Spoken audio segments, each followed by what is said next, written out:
लक्ष्मीच्या पावलांनी या मालिकेच्या 10 जूनच्या भागामध्ये कला रडत असते आणि आई मी तुम्हाला इतकी परकी झाले का ग की या सगळ्यामध्ये तुम्हाला मला काहीच सांगावंसं वाटलं नाही।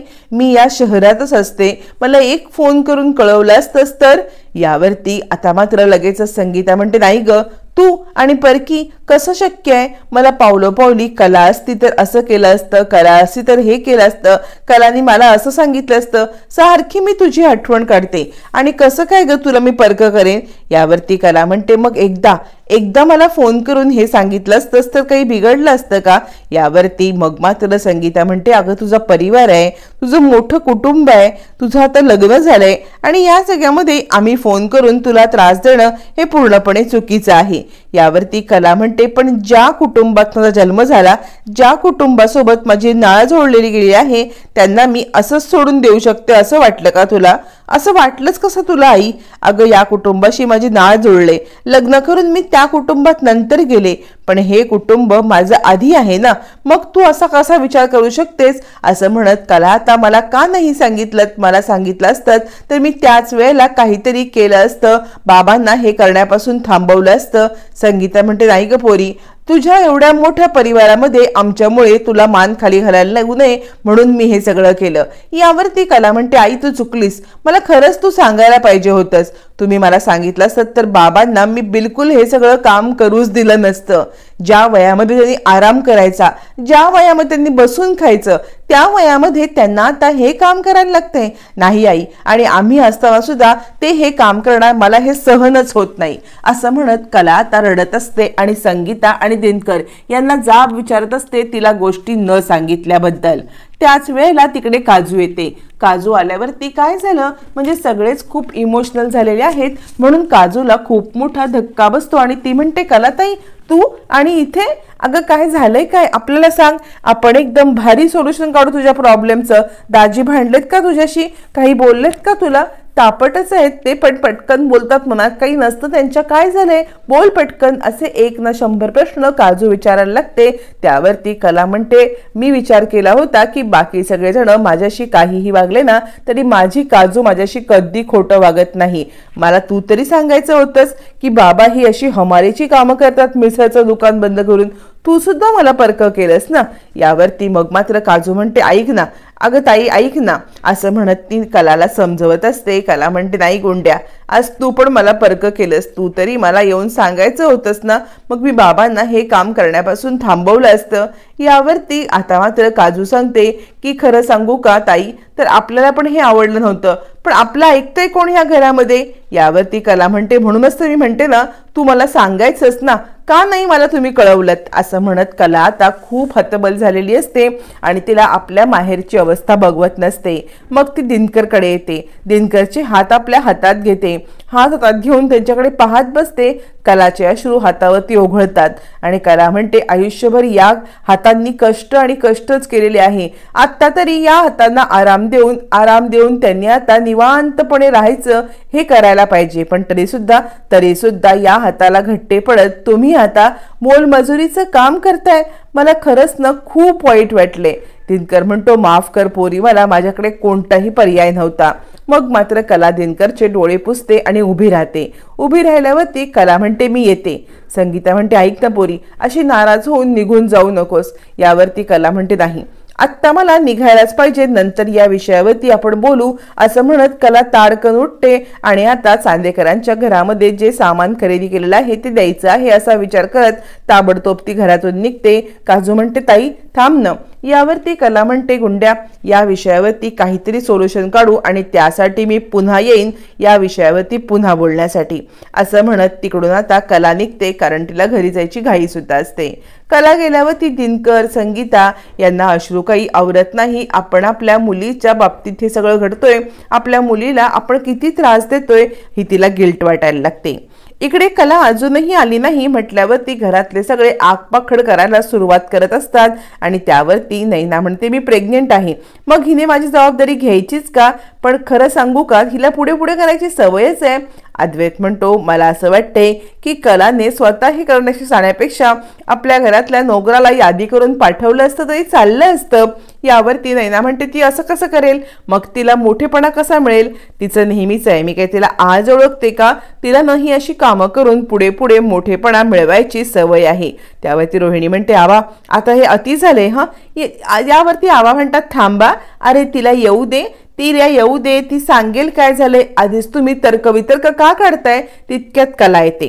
कला आल्यावर ती सरोज येते. काय ग, कुठे होतीस आणि अद्वैतचे फोन का नाही उचललेस? पण कला काही बोलायला तयारच नसते. त्यावरती नैना म्हणते, ताई अगं मी प्रेग्नेंट आहे ना, मला किनोवा खायचा होता ना, हे काय चाललंय तुझं? माझ्या आवडीचं काही बनवून मला वेळेत मिळणार आहे की नाही? तितक्यात अद्वैत म्हणतो, घरातले सगळेजण तुला विचारतायत ना की तू कुठे गेली होतीस, तर त्या प्रश्नाचं उत्तर दे ना, घरातल्यांना सांग की तू कुठे गेली होतीस. असं म्हणत अद्वैत आता कलावरती आगपाखड करायला लागतो. त्यावरती मग मात्र नैना म्हणते, बोल अगं, माझी जबाबदारी घेतली होतीस ना, मग सांगायचं होतं मला जमणार नाही ते. असं म्हणत आता सगळेजण कलाला इतकं बडबडायला लागतात. आबा म्हणतात, हो हो, आत्ता तर ती आलेली आहे ना, तिला जरा निवांत बसू दे, किती प्रश्नांचा भडीमार. यावरती रोहिणी म्हणते, आबा तुम्ही तिची बाजू घेणं जरा थांबवूनच टाका. सरोज म्हणते, बोल ना, तोंडाला काही चिकटपट्टी लावले का? अद्वैतने इतके कॉल केले, तू का नाही बरं उचललेस? यावरती कला उत्तर देण्याच्या मनस्थितीत नसते. ते सामान घेऊन किचनमध्ये ठेवून कला ताबडतोब वरती जाते आणि आता वरती जाऊन आपल्या रूममध्ये रडत बसते. मग मात्र आता अद्वैत विचार करतो, नाही हिला विचारायलाच पाहिजे, नक्की काय घडलं, असं का ती पटकन निघून आली. मग तो वरती येतो आणि काय झालं, खरे काय झालं, म्हणजे तू खाली कुणाला का नाही उत्तर दिलंस, खाली का नाही सांगितलंस की तू कुठे होतीस म्हणून? इतका उशीर झाला तर कळवायचा होता, माझा फोन पण उचलला नाहीस, मी तुला किती कॉल केले. यावरती कला सांगते, तुझे कॉल मी नसतील पाहिले, कारण मी गेले होते माझ्या माहेरी. तुला माहितीये मी ज्या वेळेला सामान घेऊन घरी येत होते तेव्हा मी काय दृश्य बघितलं ते. आणि कला घडलेला सगळा प्रकार सांगते, कशा पद्धतीने दिनकर मोलमजुरी करत होता आणि आता इकडे माथाडी कामगाराची हमालीची कामं करत होता. हे सांगितल्यावर ती अद्वैतला पण धक्का बसतो आणि तो म्हणतो, हे काय, म्हणजे आता तुमचं तर मिसळीचं दुकान आहे ना, मग मिसळीचं दुकान चालवायचं सोडून आता हे का हमालीचं काम करतायत ते. यावरती कला सांगते, नैनाताईच्या लग्नामध्ये खूप मोठा कर्जाचा डोंगर त्यांनी उचलला होता. नैनाताईच्या लग्नामध्ये कर्जाचा डोंगर उचलल्यामुळे ते कर्ज फेडण्यासाठी त्यांच्याकडे बिलकुल पैसे नव्हते आणि घराचे हप्ते थकले होते आणि घर गहाण टाकलं होतं, घराचे हप्ते थकले होते, म्हणून त्या माणसांनी येऊन आता माझी स्कूटी जप्त करून गेले होते. आई वडिलांना माझ्या हा धक्का सहन नाही झाला आणि काहीही करून पै पै जोडून हे सगळं पुन्हा उभं करायचं यासाठी ते आता हमाली करत होते. यावरती अद्वैत म्हणतो, बरोबर आहे, म्हणजे कसं आहे ना, आपण जसं करावं ना तसंच भरावं. त्यांनी माझी किती मोठी फसवणूक केली होती आणि त्याची शिक्षा त्यांना बहुतेक मिळत आहे. असं म्हणत अद्वैत ताडकन काहीतरी बोलून जातो, ज्याचं त्याला पण नंतर वाईट वाटतं. पण सगळ्यात जास्त वाईट वाटतं कलाला. माझ्या आई वडिलांबद्दल हा असा कसा विचार करू शकतो, म्हणजे ते चुकले आहेत पण चुकलेत म्हणून त्यांना ही शिक्षा मिळावी असा ह्याने विचार केलाय. कला आपले डोळे पुसते. इकडे तोपर्यंत दिनकर म्हणत असतो, आपण आपल्या मुलीचं आयुष्य बर्बाद करतोय. तिच्या डोक्यामध्ये सतत आपला विचार असणार. तिकडे सासरी जाऊन पण ती तोच विचार करणार, खरंच आपण आई बाप होण्याच्या किंवा आई बाप म्हणून घ्यायच्या लायक तरी आहोत का. असं म्हणत दोघं जण आपल्यामुळे कलाला किती त्रास झालाय हाच विचार करत असतात. आणि आता दिनकर म्हणतो, जर तिने मला तिकडे पाहिलं नसतं ना तर काहीच घडलं नसतं, पण तिने मला हमाली करताना पाहिलं आणि मग मात्र पोरीचा बांध सुटला. तोपर्यंत कला पण तोच विचार करत असते की आज जर का बाबांना मी पाहिलं नसतं तर कदाचित मला कळलंच नसतं आणि मी त्यांची मदतच करू शकले नसते. पण आत्ता तरी मी त्यांची कशी मदत करू? मी तर जगदंबा स्टोअर पण जात नाही आणि जगदंबा स्टोअरमध्ये गेलेलं मला नाही वाटत ह्या अद्वैतला आणि बाकी कोणाला घरच्यांना आवडेल. मग काय करू? मी पैसे कसे कमवू?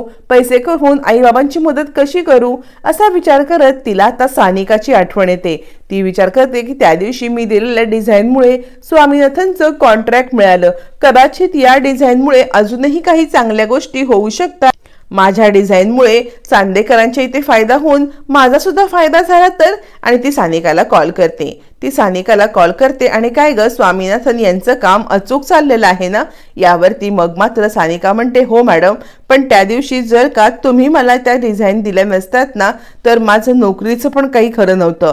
कला म्हणते ते सगळं जाऊ दे, पण तू मला सांग की या सगळ्यामध्ये तुला अजूनही अशा डिझाईन लागत असतील ना. यावरती सानिका म्हणते हो तर मला डिझाईन लागतात. आम्ही नेहमीच नवीन नवीन नवीन नवीन अशा प्रोफेशनल व्यक्ती शोधत असतो जेणेकरून त्यांच्याकडून आम्ही आता अशा डिझाईन घेऊ आणि त्यांना पे करू. कला सांगते मी एक सांगू का तुला, म्हणजे तुम्ही असं अनेक गोष्टींना किंवा अनेक व्यक्तींना पैसे देऊन डिझाईन घेता, तसं मी जर तुला डिझाईन दिल्या तर तू मला पेमेंट करू शकशील का. यावरती मग मात्र सानिका म्हणते मॅडम काय बोलताय तुम्ही, मी आणि तुम्हाला पेमेंट हे अद्वैत सरांना समजलं तर.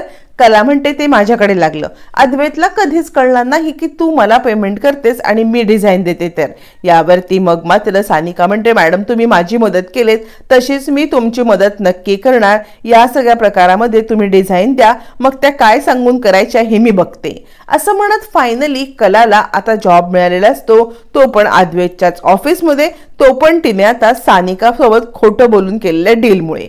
आणि कला विचार करते आज काहीही झालं तरी मला ऑफिसला जायलाच पाहिजे, कारण ऑफिसला जर आज मी गेले नाही तर मला इथून पुढे या सगळ्यामध्ये आता डिझाईनचे पैसे कसे मिळतील. आणि म्हणून ती आंघोळीसाठी पटकन वॉशरूममध्ये जायला निघते. वॉशरूममध्ये कलाची एंट्री होते तोपर्यंत अद्वैत येतो. मी पहिला जाणार, तुला काय ग, तू घरातच बसून असतेस, तुला काम तरी काय आहे, मी पहिला जाणार असं म्हणत उड्या मारत बसतो. कला म्हणते हे बघ मला काम सुद्धा आहे, तुझ्यासारखं नाहीये, त्यामुळे मी आंघोळीला जाणार. यावरती अद्वैत म्हणतो ऐकलंस आबा तुला आवाज देत आहेत, आबा आली ह खरे. यावरती कला म्हणते मला नाही आबाच्या बोलण्याचा आवाज आला.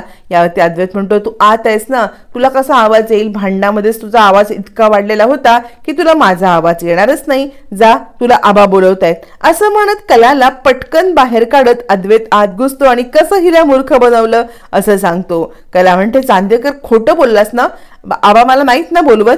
यावरती मग मात्र इकडे अद्वैत म्हणतो मग तू कशी मला फसवून आत आली होतीस. असं म्हणत दोघं जण भांडायला लागतात. अद्वैत आत तर येतो पण तो विचार करतो अरे देवा मी या सगळ्या गडबडीमध्ये आतमध्ये आलोय खरा, पण तरी सुद्धा माझ्याकडे टॉवेल नाहीये. आता हिच्याकडे टॉवेल मागितला तर देईल का, एकतर हिला फसवून मी आत आलोय, त्यातून हिला टॉवेल मागितला तर ही देईल, मला नाही वाटत ही मला टॉवेल देईल, पण मागण्याशिवाय माझ्याकडे पर्यायच नाहीये. बाहेर जाऊन मी जर टॉवेल घ्यायला गेलो आणि ही आतमध्ये आली तर काय करायचं. असं म्हणत अद्वैत आता इकडे चिंतेत असतो आणि कला विचार करत असते गेला हा चांदेकर माझ्या वेळेत आंघोळीला गेला, म्हणजे आता हा 3 तास बसणार, मला उशीर करणार आणि मला माझ्या कामासाठी ऑफिसमध्ये जायचं आहे, त्या डिझाईन द्यायच्या आहेत, 4 पैसे कमवायचे आहेत, ते कसं होणार असा विचार करत असतानाच इकडे आता अद्वैत आवाज देतो खरे. यावरती कला म्हणते खरंच सांगायचं. अद्वैत म्हणतो ऐक तुला खरे बोलतोय मी, मला आत्ताच्या आत्ता टॉवेल दे ना, म्हणजे मला आंघोळ करायची आहे, मी टॉवेलच विसरलेलो आहे, समोर असलेल्या टिपॉयवरती टॉवेल आहे तो मला दे. कला विचार करते हीच संधी आहे याला जिरवायची. कला म्हणते मी का तुला टॉवेल देऊ. अद्वैत म्हणतो जरा तरी माणुसकी म्हणून तू मला टॉवेल नाही का देऊ शकत. यावरती कला म्हणते माणुसकी आणि तुझ्यासोबत, अरे तू मला आधी सॉरी म्हण. अद्वैत म्हणतो सॉरी आणि मी आणि का बोलू तुला. यावरती कला म्हणते कसं आहे ना, तुला सांगू का, मघाशी मी तुला ज्यावेळेला पोटतिडकीने माझ्या आई वडिलांच्या बद्दल सांगत होते त्यावेळेला तू काय बोललास की त्यांना ही शिक्षा मिळाली, ते हे डिझर्व करतात. माझे आई वडील हे नक्कीच डिझर्व करत नाहीये, त्यामुळे तू आत्ताच्या आत्ता सॉरी बोल बरं. यावरती अद्वैत म्हणतो ठीक आहे घे, मी बोलतो तुझ्या आई वडिलांना सॉरी, बस मी चुकलो, आता तरी तू मला देशील का, टॉवेल देशील का. यावरती कला म्हणते टॉवेल ना देते ना मी तुला. असं म्हणत ती आता टॉवेल घेऊन येते, डोर नॉक करते. डोर नॉक केल्यावरती अद्वैत दार उघडतो आणि गुपचूपपणे कलाचा टॉवेल घेण्याचा प्रयत्न करत असतो, पण गुपचूप टॉवेल देईल तर ती कला कुठची. कला तो टॉवेल खेचते, मुद्दा एकदा ओढते. अद्वैत म्हणतो काय चाललंय. कला म्हणते तुझं काय चाललंय, आपलं सॉरी बोलायचं ठरलंय ना, आता तर मी समोर आहे, समोरासमोर सॉरी पटकन बोलून टाक बरं. असं म्हणत कला अद्वैतला अडवून ठेवते जेणेकरून त्याला तो टॉवेल मिळणार नाही. या दोघांची झटापट चालू असते. टॉवेल दे, टॉवेल देणार नाही, तू सॉरी म्हण. यावरती अद्वैत म्हणतो सॉरी म्हणजे तुझ्या आई वडिलांना मी किती वेळा सॉरी म्हणू. असं म्हटल्यावर ते कला म्हणते तुझी हिम्मतच कशी झाली माझ्या आई वडिलांबद्दल असं बोलण्याची. म्हणजे ना त्यांनी काही स्वतःहून ही परिस्थिती स्वतःवरती ओढवून नाही घेतलेली आहे. अद्वैत म्हणतो बाबा हो सॉरी. किती वेळा सॉरी म्हणू दे तो टॉवेल असं म्हणत तो टॉवेल मागत असतो. कला टॉवेल देत नसते. ओढाओढीमध्ये आता दोघांचं काय चालू आहे म्हणून सरोज पाहायला येते आणि आता सरोज हे समोरचं दृश्य बघते आणि सरोजला जबरदस्त धक्का बसतो आणि ती जोरात ओरडते काय चाललंय तुमचं. सरोजचा आवाज ऐकल्यावरती अद्वैत खचकन टॉवेल ओढून घेतो, आतमध्ये जातो आणि दार लावून घेतो. आणि आता कला विचार करते अरे बापरे सरोज मॅडमने नक्की काय बघितलंय, आता त्या कशा रिॲक्ट करतील असा विचार करत आता मात्र कला पण अस्वस्थ होते आणि हाच अस्वस्थपणा अद्वैतला पण आलेला असतो. तो आपल्या बाथरूम मध्ये विचार करतो अरे बापरे आईने पाहिलंय, आईला काय वाटलं असेल, तिने काय विचार केला असेल असा विचार करत अद्वैत पण अस्वस्थ असतो. तोपर्यंत इकडे आता सरोज आगपाखड करत म्हणते काय ग ए मुली तुझं इथे काय चालू होतं. यावरती कला सांगते काही नाही, अद्वैत त्याचा टॉवेल विसरला होता, तोच टॉवेल मी देत होते. यावरती सरोज म्हणते तुला काय वाटलं तू जे बोलशील त्याच्यावरती माझा विश्वास बसेल, तुला काय वाटलं मी तुझ्या या बोलण्याला भुलेल, अजिबात नाहीये. मला माहितीये ना तू अद्वैतच्या पुढे मागे करत असतेस, अद्वैतचं मन जिंकण्याचा प्रयत्न करतेस आणि त्यासाठी त्याला हे सगळं भुलवण्यासाठी नाटकं करतेस ना. पण एक गोष्ट लक्षात ठेव तुझ्या या नाटकांना माझा मुलगा भुलणार नाही. तुला आधी सांगितले त्याप्रमाणे तू 4 पाऊल लांब राहा माझ्या मुलापासून आणि पुन्हा त्याच्याशी जवळीक करण्याचा प्रयत्न करू नको. कला म्हणते सरोज मॅडम तुम्हाला पण माहितीये मी का अद्वैत सोबत जवळीक करण्याचा प्रयत्न करीन.